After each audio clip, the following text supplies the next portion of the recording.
વિસાવદર વિધાનસભાની પેટા ચૂંટણીને લઈ સુરતમાં વસતા મતદારોનો સ્નેહ મિલન સમારોહ યોજાયો। પ્રદેશ ભાજપ અધ્યક્ષ શ્રી સી આર પાટીલની અધ્યક્ષતામાં યોગી ચોકમાં યોજાયો આ સ્નેહ મિલન સમારોહ।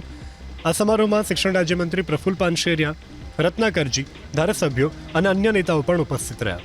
સંબોધન કરતા સી આર પાટીલે આટલા વર્ષો સુધી વિસાવદરને અન્યાય થતો હોવાનું જણાવી ભાજપ ઉમેદવાર કિરીટ પટેલને જીતાડવાની હાકલ કરી। સી આર પાટીલે કહ્યું કે વિસાવદરના વિકાસ માટે ભાજપના ઉમેદવારને જીતાડવા જરૂરી છે।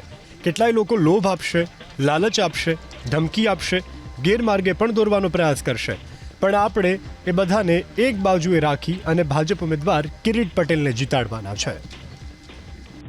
ભાઈ શ્રી કિરીટભાઈ પટેલને જીતાડો। એક શિક્ષિત યુવાન છે, વર્ષોથી સંગઠનમાં કામ કર્યું છે, એના માટે અનેક વાતો ભ્રમ ફેલાવવાનો પ્રયત્ન સામેના ઉમેદવાર કરશે। એના પાસે બીજો કોઈ હથિયાર નથી।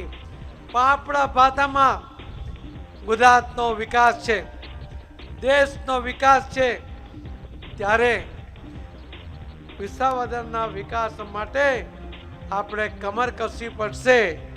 અને ઉમેદવાર તરીકે જ્યારે ભારતીય જનતા પાર્ટીએ ભાઈ શ્રી કિરીટભાઈ પટેલને પસંદ કર્યા છે, ત્યારે એને જીતાડવામાં કોઈ કમી ન રહી જાય એની પણ કાળજી રાખવાની છે।